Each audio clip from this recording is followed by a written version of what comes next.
Selamat petang, Ibu, Bapak, Saudara, dan Saudari sekalian yang dikasihi dalam Yesus Kristus. Hari ini kita akan kembali melanjutkan pembahasan PA kita tentang Kitab Amsal. Hari ini kita sudah masuk dalam pasal yang ke-12. Sebelum memulai pembelajaran kita pada hari ini, mari kita masuk ke dalam doa. Tuhan, terima kasih untuk anugerah Tuhan. Engkau sudah menyatakan apa yang menjadi isi hatimu Tuhan melalui Alkitab ini Tuhan. Tuhan, Engkau tolong setiap kami, Engkau sertai setiap kami dalam kami boleh mempelajari firman-Mu Tuhan, khususnya dalam kitab Amsal. Hari ini kami mau belajar dalam Amsal pasal 12.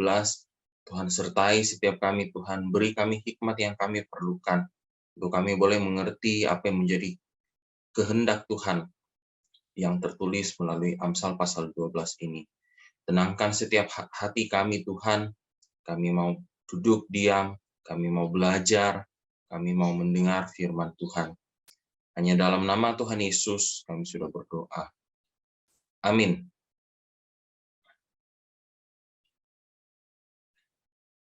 Sekilas saya ingin kita mengulang sedikit dulu apa yang telah kita pelajari dari minggu-minggu yang sebelumnya.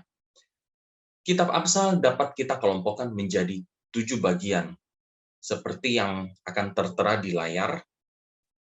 Dan pembahasan kita pada hari ini, itu saya ada beri tanda warna kuning di layar itu. Jadi kita masih berada di bagian kedua dari kitab Amsal, yaitu merupakan kumpulan Amsal-Amsal Salomo. Bagian ini terdiri dari 375 Amsal-Amsal pendek, di mana mulai dari pasal 10 sampai pasal 15 itu disajikan dalam bentuk paralelisme antitetik, yaitu merupakan sebuah gaya bahasa puisi Ibrani yang menyatakan sebuah kebenaran, namun disajikan dalam 2 kalimat yang saling kontras. Gaya bahasa puisi antitetik ini biasanya digunakan untuk memperlihatkan kontras, biasanya antara dikontraskan antara kehidupan orang yang berhikmat dikontraskan dengan kehidupan orang yang fasik. Misalnya kita lihat Amsal 12 ayat 1. Di sana dikatakan, siapa mencintai didikan, mencintai pengetahuan. Tetapi siapa membenci teguran adalah dungu. Kalau di layar Bapak Ibu, Saudara-saudari, kita akan melihat saya beri 2 bagian. Yang pertama, kalimat A. Jadi kalimat A itu akan dikontraskan dengan kalimat B. Namun sebenarnya kedua kalimat ini menyiratkan kebenaran yang sama, yaitu mendorong pembacanya untuk mencintai teguran. Pasal 12, kitab Amsal sendiri terdiri dari bagian Amsal yang sama panjangnya, yang semuanya berhubungan dengan ucapan dan perbuatan. Itu bisa terbagi pasal 1 sampai 14 dan pasal 15 sampai 28. Masing-masing bagian dimulai dengan Amsal yang mengkontraskan sikap orang bijak yang bisa diajar, yang kemudian dikontraskan dengan sikap orang bodoh yang tidak bisa diperbaiki. Misalnya kita lihat kembali di Amsal 12 ayat 1. Siapa yang mencintai didikan, mencintai pengetahuan. Tetapi siapa yang membenci teguran adalah dungu.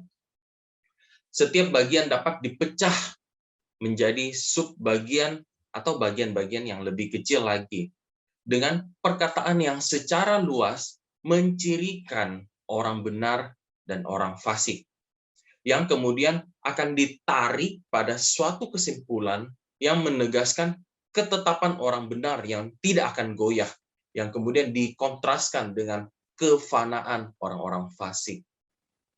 Hari ini kita mau bahas bagian pertama dulu dari kitab Amsal, yaitu pasal 1 sampai maksud saya dari ayat 1 sampai ayat ke-14, dan minggu depan kita akan melanjutkan bagian keduanya, yaitu dari ayat 15 sampai ayat ke-28. Kita masuk ke bagian pertama, ayat pertama sampai 14. Namun kita masuk dalam subbagian lebih kecil, saya akan pecah ini menjadi subbagian lebih kecil.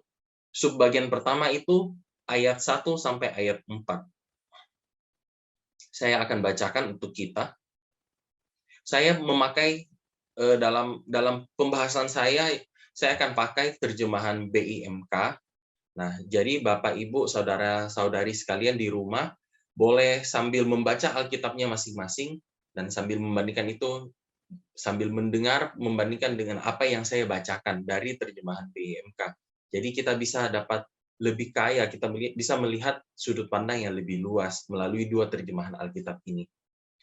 Baik, mari kita mulai. Amsal 12 ayat 1 sampai 4. Orang yang cinta kepada pengetahuan senang mendapat teguran. Tapi orang yang tidak suka ditegur adalah orang dungu. Orang baik disenangi Tuhan, tapi orang yang merancangkan kejahatan akan menerima hukuman. Tak ada seorang pun yang dapat tetap jaya oleh kejahatan, tapi orang yang jujur tetap kukuh, tak tergoyahkan. Istri yang baik adalah kebanggaan dan kebahagiaan suaminya. Istri yang membuat suaminya malu adalah bagaikan penyakit tulang yang menggerogoti. Kita masuk dalam ayat yang pertama terlebih dahulu. Ayat 1 saya ulangi. Orang yang cinta kepada pengetahuan senang mendapat teguran. Tapi orang yang tidak suka ditegur adalah orang dungu. Kalau Alkitab dalam terjemahan baru menerjemahkan ayat 1 ini sebagai orang yang mencintai didikan. Atau dalam BIMK disebut orang yang senang mendapat teguran. Dengan kata lain, ciri-ciri seperti ini merupakan adalah ciri-ciri dari orang yang mencintai disiplin. Kata yang digunakan di sana adalah satu mencintai, terus ada juga kata membenci. Nah, kata-kata ini mencintai dan membenci sebenarnya menunjukkan motivasi apa yang ada di dalam hati seseorang. Kalau seseorang dalam hatinya dikatakan mencintai disiplin, itu menunjukkan bahwa dia adalah seorang yang berhikmat, seorang yang bijak. Orang bijak senang ditegur, karena hal itu dapat membuatnya menjadi lebih bijaksana lagi. Contohnya kita bisa melihat itu di Amsal 9 ayat 8 sampai 9. Di sana dikatakan, janganlah mengecam seorang pencemooh supaya engkau jangan dibencinya. Kecamlah orang bijak, maka engkau akan dikasihinya. Ayat 9. Berilah orang bijak nasihat, maka ia akan menjadi lebih bijak. Ajarilah orang benar, maka pengetahuannya akan bertambah. Seorang bijak akan terbuka untuk menerima masukan dan nasihat. Sedangkan orang yang tidak mau menerima masukan dan nasihat, itu Kitab Amsal disebutkan sebagai seorang yang dungu. Seorang bijak bersedia mendengarkan nasihat atau masukan dari orang lain, menunjukkan bahwa dia adalah seorang yang rendah hati. Disiplin itu sulit. Secara naluri kita manusia, kita tidak suka disiplin. Karena ketika kita didisiplin, itu artinya kita bersedia membatasi diri kita atas perintah orang lain. Namun, hadiah dari mencintai disiplin adalah pengetahuan. Pengetahuan tidak berbicara soal apa yang ada di dalam kepala kita, namun pengetahuan juga berbicara soal karakter, kasih, perilaku kita terhadap sesama kita, sesuai dengan jalan-jalan hikmat. Sebaliknya, orang yang hatinya itu tidak suka menerima koreksi, atau bisa dikatakan tidak mau menerima disiplin, itu dikatakan orang yang dungu. Kata dungu merujuk pada pengertian karena seseorang yang membenci disiplin, akhirnya dia tidak memiliki hikmat dan pengetahuan, terutama tentang Tuhan. Kalau misalnya kita lihat di Amsal 15 ayat 10, dalam terjemahan BIMK, di sana dikatakan, Orang yang melakukan yang jahat akan disiksa. Orang yang tidak mau ditegur akan mati. Kebencian terhadap teguran bahkan pada akhirnya menyebabkan kematian. Kita masuk di ayat kedua. Orang baik disenangi Tuhan, tapi orang yang merancangkan kejahatan akan menerima hukuman.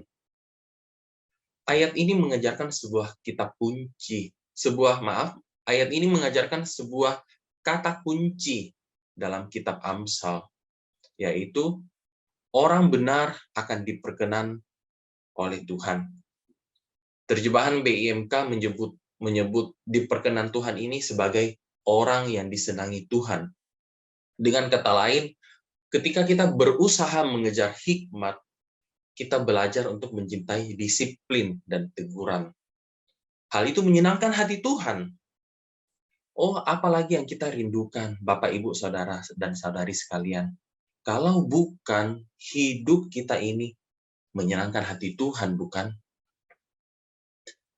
Di ayat ketiga, di sana dikatakan, tak ada seorang pun yang dapat tetap jaya oleh kejahatan. Tapi orang yang jujur tetap kukuh, tak tergoyahkan. Kalau kita melihat dalam subbagian ayat 1-4 ini, subbagian yang pertama ini dimulai dengan mendorong pembacanya untuk menjadi orang yang mencintai disiplin dan bukan orang yang membenci teguran atau koreksi moral seperti yang dikatakan di ayat 1 tadi. Itu adalah ciri-ciri orang berhikmat. Dan kembali di ayat ketiga ini kembali ditekankan keuntungan menjadi orang yang memiliki hidup berhikmat. Orang berhikmat yang memiliki sikap seperti ini akan menghasilkan kehidupan yang tidak pernah tergoyahkan atau tidak pernah goncang. Kontras dengan orang bijak, seorang yang dungu, yang membenci teguran, dikatakan bahwa hidup mereka tidak diperkenan oleh Tuhan, seperti di ayat kedua tadi. Mereka menolak kedaulatan Tuhan atas hidup mereka. Mereka adalah orang-orang yang congkak. Mereka hanya percaya pada diri mereka sendiri. Karena hidup mereka tidak diperkenan oleh Tuhan, itulah sebabnya hidup mereka akan goyah. Karena tangan Tuhan sendiri yang akan menentang orang-orang congkak. Sekarang kita mau lihat subbagian yang kedua. Subbagian kedua itu dari ayat 5 sampai ayat ke-7. Saya akan bacakan bagi kita semua, kembali masih dalam terjemahan BIMK. Ayat 5, orang jujur memikirkan hal-hal yang baik. Orang jahat merencanakan tipu daya. Kata-kata orang jahat mematikan. Kata-kata orang jujur menyelamatkan. Orang jahat akan jatuh dan binasa tanpa bekas. Tapi orang baik akan tetap teguh turun-temurun. Amsal-amsal dalam bagian yang kedua ini dapat digolongkan menjadi orang benar yang dikontraskan dengan orang fasik atau orang-orang jahat. Amsal-amsal ini bergerak progresif, mulai dari pikiran orang benar dikontraskan dengan pikiran yang jahat, kata-kata yang mematikan dikontraskan dengan kata-kata yang menyelamatkan, dan akhirnya kehancuran orang jahat dikontraskan dengan stabilitas orang benar. Ayat 5. Orang jujur memikirkan hal-hal yang baik. Orang jahat merencanakan tipu daya.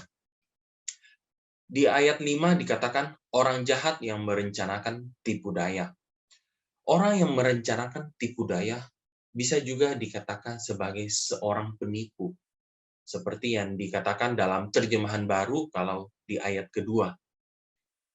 Dalam terjemahan aslinya, kata penipu ini sebenarnya merujuk kepada orang yang mengandalkan pikirannya sendiri sambil mengabaikan Tuhan.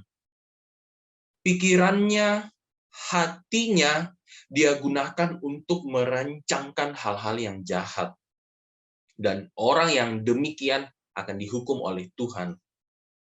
Sebagai kontrasnya, rencana orang yang jahat ini diperbandingkan dengan rencana orang benar yang berfokus pada keadilan. Bisa dikatakan dia adalah seorang yang jujur. Kalau dia dikatakan seorang yang jujur, itu artinya mau dilihat oleh orang lain, mau tidak dilihat oleh orang, dia akan tetap melakukan apa yang benar dan apa yang adil. Karena perilaku ini muncul dari motivasi hatinya untuk tetap melakukan keadilan. Karena dia tahu, walaupun tidak ada seorang manusia yang melihat dia saat itu, oh, mata Tuhan tetap melihat dia. Ayat ke-6. Kata-kata orang jahat mematikan, kata-kata orang jujur menyelamatkan. Dalam ayat 6 ini kita belajar kalau setidaknya ada dua jenis perkataan. Yang pertama, ada perkataan yang dapat mencelakakan, bahkan dikatakan membunuh lawan hanya dengan perkataan kita. Tetapi ada juga perkataan yang dapat menyelamatkan dan melindungi orang-orang yang tidak bersalah. Ayat ini mau mengingatkan kita, bahkan dalam perkataan kita sehari-hari, kita dapat dalam tanda kutip gitu ya, kita dapat membunuh seseorang melalui perkataan kita. Misalnya, lewat kata-kata yang kasar, kata-kata yang merendahkan orang lain, kata-kata yang melecehkan, gosip, komentar-komentar ketus ketika kita bermain di sosial media, nyinyir sana-sini. Oh, itu semua adalah kata-kata yang dikatakan membunuh orang lain. Tetapi kata-kata yang membangun, kata-kata yang memberikan pengharapan bagi orang lain, sapaan bagi teman kita, rekan kita yang kesulitan. Sebuah chat sederhana, apa kabarmu? Apa yang bisa saya doakan bagi kamu? Oh, itu kata-kata yang memberikan pengharapan bagi orang lain. Kita masuk ayat ke-7. Orang jahat akan jatuh binasa tanpa bekas, tapi orang baik akan tetap teguh turun-temurun. Ayat ke-7 dalam terjemahan baru di sana dikatakan, orang fasik akan dijatuhkan sehingga mereka tidak ada lagi. Ayat ini seperti menjadi kesimpulan subbagian kedua dari ayat 5-7. Dari bagian kedua ini, ketetapan orang benar itu dikatakan tidak akan goyah. Sedangkan orang fasik, walaupun tujuan rencananya itu adalah memperdaya, kata-katanya itu dikatakan membunuh lawan, namun mereka akan segera tidak ada lagi. Sekarang kita mau masuk dalam bagian ketiga, subbagian yang ketiga, dari ayat 8 sampai ayat ke-11. Ayat 8, orang dipuji sesuai dengan kebijaksanaannya. Orang dihina sesuai dengan kedunguannya. Lebih baik menjadi rakyat kecil yang mempunyai pekerjaan daripada berlagak orang besar padahal kekurangan makanan. Orang baik memperhatikan ternaknya, tapi orang jahat menyiksanya.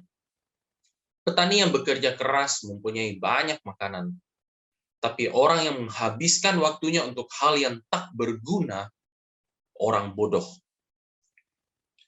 Bagian ini dimulai dari pernyataan umum di ayat 8 yang membandingkan kebijaksanaan dengan kedunguan. Ayat 9-11 akan menjabarkan seperti apakah itu kehidupan yang bijak dan seperti apa itu kehidupan yang dungu. Kita lihat ayat 8. Orang dipuji sesuai dengan kebijaksanaannya, orang dihina sesuai dengan kedunguannya. Di ayat 8 menyatakan, seseorang yang berhikmat akan terlihat dari tindak tanduknya, dan itu akan mendatangkan pujian bagi orang lain. Artinya, apa yang dilakukan oleh orang berhikmat akan memiliki dampak bagi orang-orang di sekitarnya. Sebaliknya, seorang yang serong hatinya, dalam terjemahan BIMK, dikatakan sebagai seorang yang dungu. Dia tidak bisa melihat segala sesuatu sebagaimana adanya. Dia berkompromi dengan dirinya sendiri.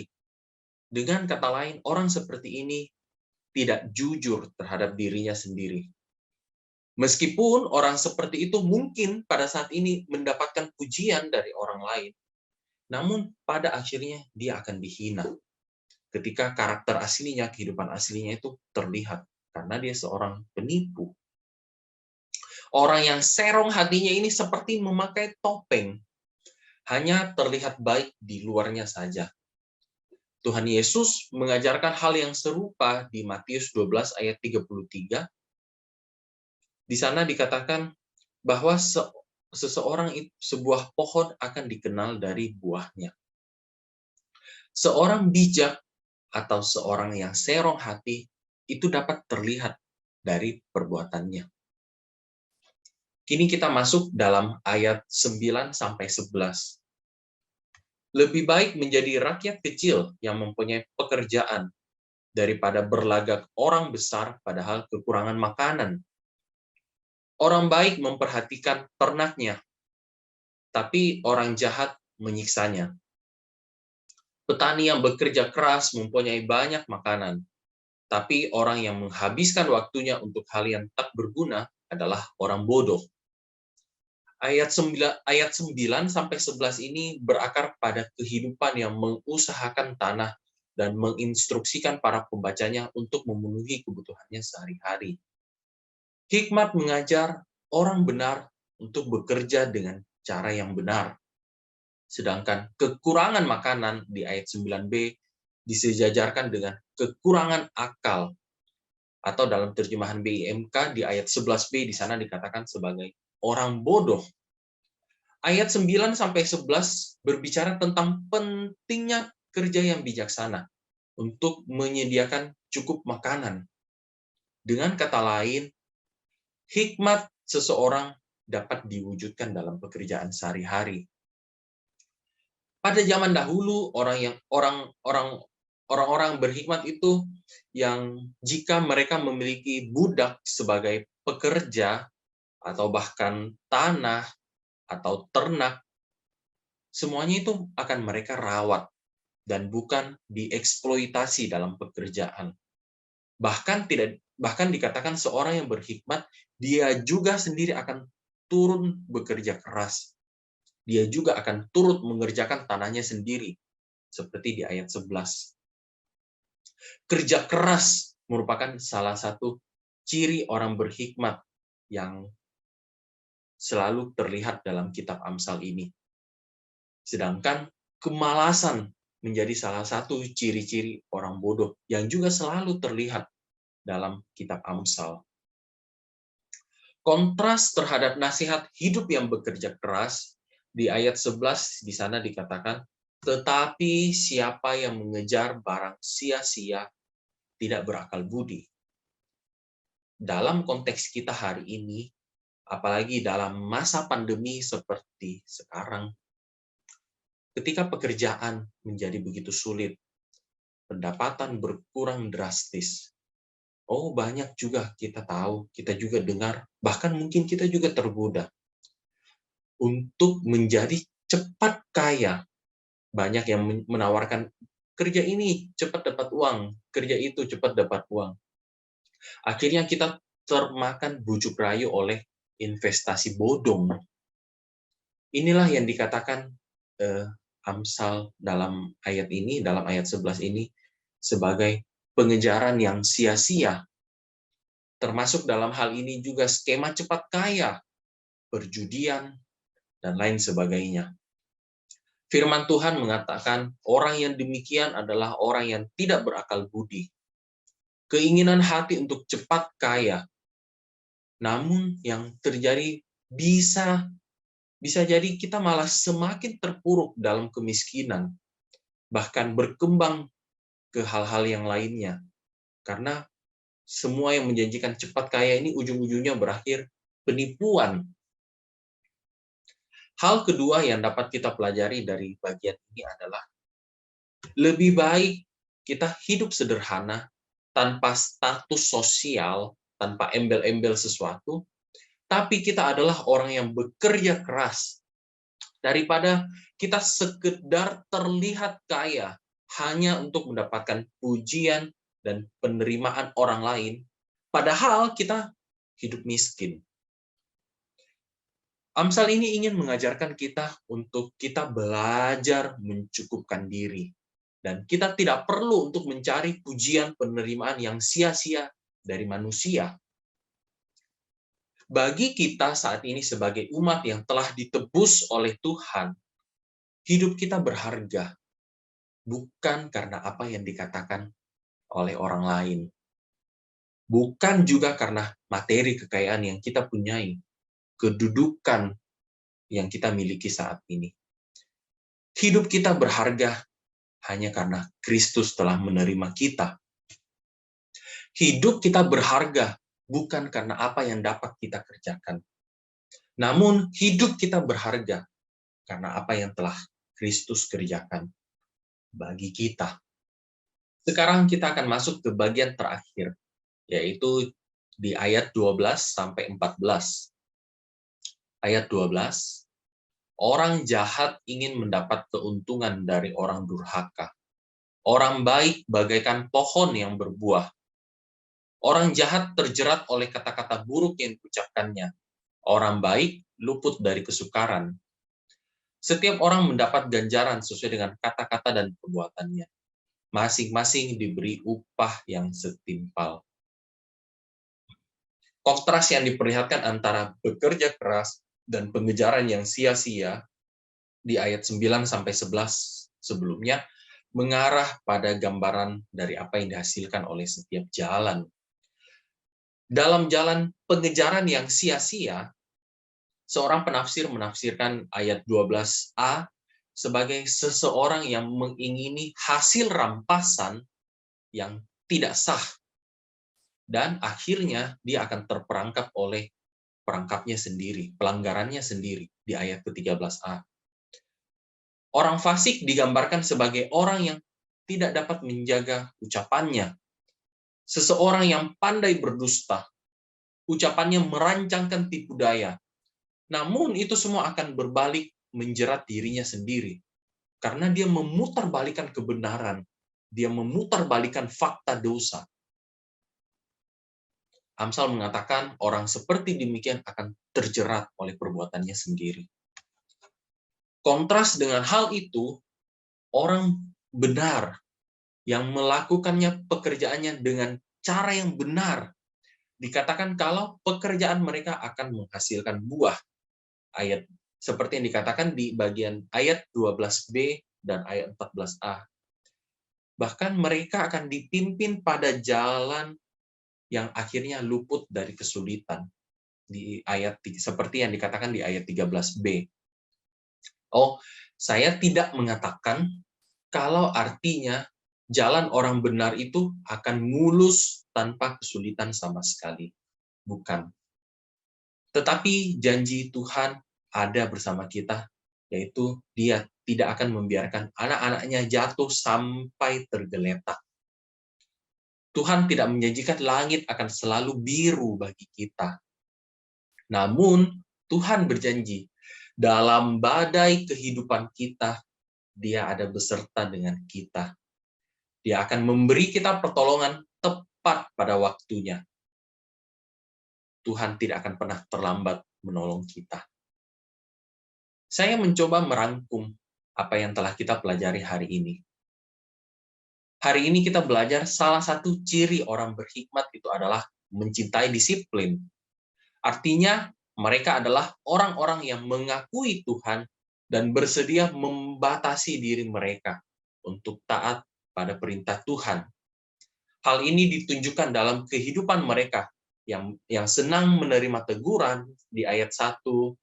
Mereka orang-orang yang memikirkan hal-hal yang adil, ayat 5. Kata-katanya jujur, ayat 6. Seorang pekerja keras yang giat, ayat 9 sampai 11, serta mereka adalah orang yang menjaga ucapan dan perbuatannya di ayat 13 sampai 14. Kitab Amsal mengatakan mereka adalah orang-orang yang akan memiliki kehidupan yang tidak akan goyah karena Tuhan beserta dengan mereka. Kontrasnya, seorang fasik atau seorang dungu digambarkan sebagai seorang yang penipu.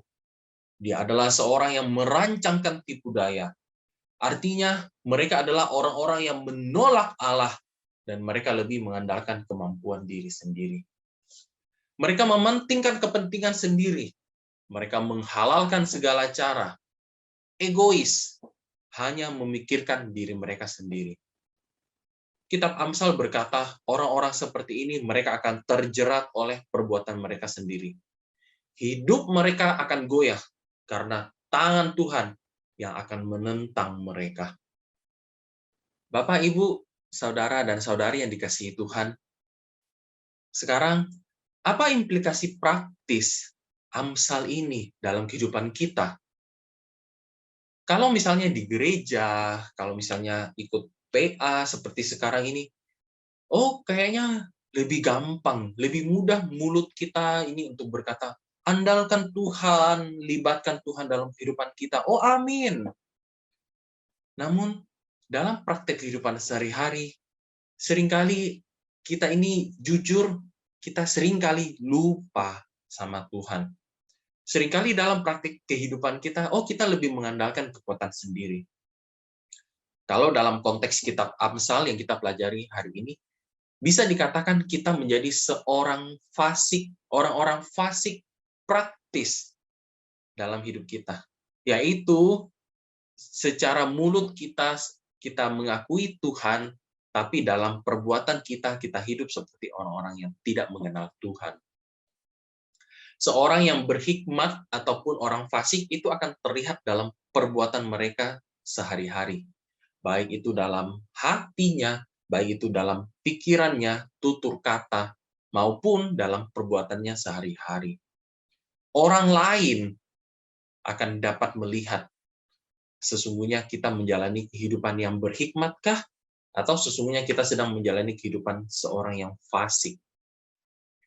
Hidup berhikmat tidak untuk kita simpan sendiri, untuk hubungan kita secara pribadi dengan Tuhan. Oh, yang penting kan hubungan saya dengan Tuhan ini oke.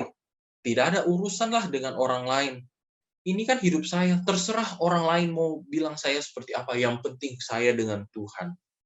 Tidak seperti demikian, Bapak, Ibu, Saudara, Saudari sekalian. Tuhan memanggil kita untuk menjadi garam dan terang bagi sekitar kita.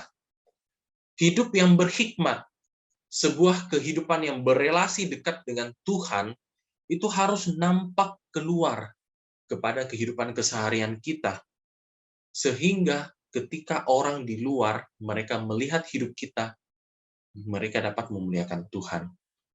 Ini adalah panggilan Tuhan bagi kehidupan kita. Sekarang pertanyaannya bagi kita semua. Apakah nama Tuhan dipermuliakan melalui kehidupan kita? Atau sebaliknya, nama Tuhan malah dipermalukan karena hidup kita? Kiranya Roh Kudus senantiasa menolong kita, memampukan kita untuk menjalani kehidupan yang berhikmat. Hidup yang mengakui Tuhan dalam setiap langkah perbuatan kita. Amin. Kiranya Roh Kudus menolong setiap kita melakukan firman Tuhan. Mari kita berdoa. Terima kasih Tuhan untuk berkat firman Tuhan bagi kami semua. Tolong kami Tuhan, untuk kami boleh memiliki hidup yang berhikmat, hidup yang mengakui Tuhan dalam kehidupan kami, dan hidup yang kami pancarkan kepada sekitar kami, sehingga ketika orang lain melihat kami, nama Tuhan dipermuliakan. Tolong kami Tuhan, untuk hidup kami boleh senantiasa menyenangkan hati Tuhan, dan bukan hidup kami menjadi batu sandungan, mempermalukan, dan mendukakan hati-Mu Tuhan. Seperti firman Tuhan berkata, ketika kami meminta hikmat, Engkau akan mengaruniakan kepada kami. Beri kami hikmat Tuhan dalam kehidupan kami. Tolong kami untuk boleh menjadi pelaku-pelaku firman-Mu. Terima kasih untuk waktu ini kami boleh belajar kebenaran firman-Mu. Tuhan materaikan dalam setiap hati kami Tuhan. Roh Kudus bantu kami untuk melakukannya dalam kehidupan kami. Terpuji nama Tuhan. Di dalam nama Tuhan Yesus kami sudah berdoa. Amin. Tuhan Yesus memberkati kita semua.